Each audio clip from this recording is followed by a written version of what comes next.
చెప్తాయి. పెళ్లి నా చావుకు వచ్చినట్టు. ఏ గిల్లిదేవి, రేషన్ తీసుకోకుండా ఇక్కడ కూర్చున్నావేంటి? వాళ్ళు నన్ను కొట్టాయి.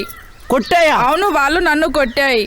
అంతే కదా, వాళ్ళ తలలు కావాలి అంతే కదా. నువ్వు వెళ్ళి కూల్ డ్రింక్ తాగు, ఈ లోపు వాళ్ళ తలలు తీసుకొస్తా. వచ్చాడు బిల్డప్ రా. ఇంకా ఎంతమంది కాళ్ళు మొక్కాలా బాబు? అమ్మ తల్లి క్షమించమ్మా తల్లి.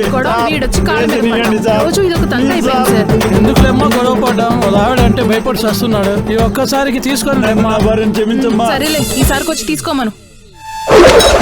ఏ గిల్లిదేవి, రాజా, ఈ దెబ్బకు భయపడిపోయారు. నరకలేదా? రేషన్ ఫ్రీగా తీసుకోమన్నారు. సారీ చెప్పారు తెలుసా? ఇస్తారు కదా, తీసుకో. డాలో డాలో, ఆయనకు పూజ. వాళ్ళు నేను అడిగేది నరుకుతాయి. టీకే టీకే. ఎంత భయం. తీసుకో. ఏదో ఏ బిడ్డ ఏదో రాపద